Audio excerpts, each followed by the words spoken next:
আবু সাইদ ও রাব্বির এই পুরো ভিডিও ক্লিপটা সবাই দেখবেন, তারপর আমার কথা শুনবেন। আগেই কেউ বাজে মন্তব্য করবেন না, ভিডিওটা দেখেন। পাসপোর্ট সব কমপ্লিট। এখন শুধু ওরা আমাকে ডাকলে আমি চলে যাব। ওটা আজকে হতে পারে, কালকে হতে পারে, লাস্ট ডেট আগামী 6 তারিখ। এখন ভাই আমি কি করব ভাই?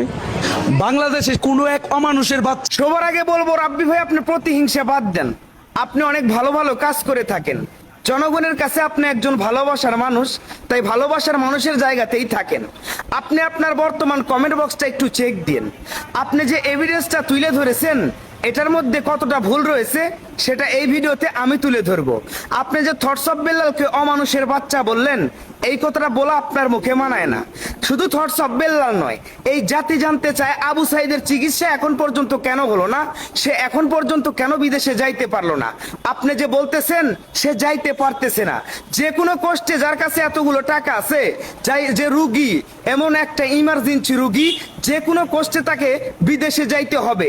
আপনি আমাদের থেকে এই সম্পর্কে ভালো বুঝেন না, কারণ আমরা কয়েকটা দেশে যাওয়ার অভিজ্ঞতা রয়েছে, তাই আমরা জানি কত দ্রুত কোন দেশে যাওয়া যায় চিকিৎসার জন্য। তাই আপনাকে আজকের এই ভিডিওতে আমি সব ভিডিও কথাগুলো তুলে ধরবো।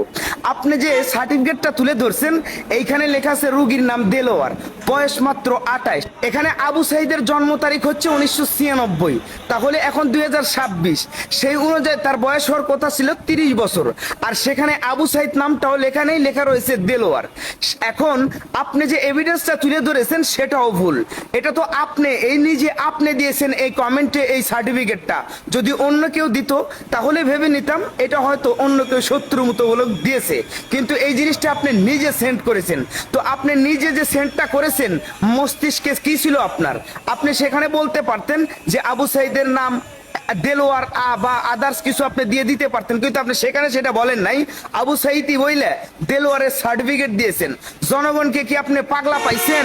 মানুষ কি মস্তিষ্ক শূন্যহীন? একটা ভুলভাল ডকুমেন্ট দিয়ে জনগণকে বোকা বানাতে চান? জনগণ কি আপনার থেকে কম বুঝে?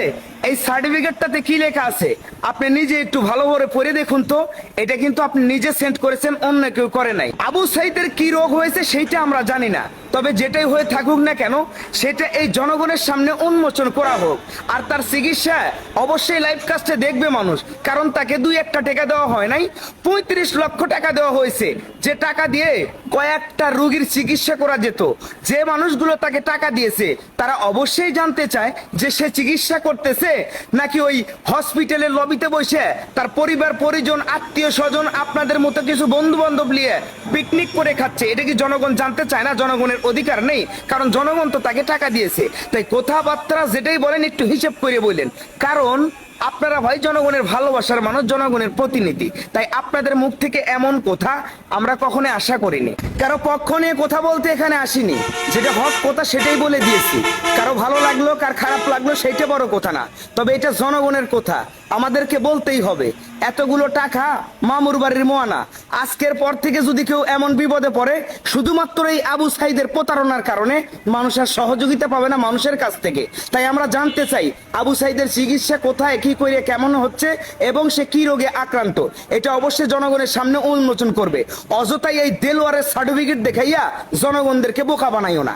আল্লাহ হাফেজ, ভালো থাকবে।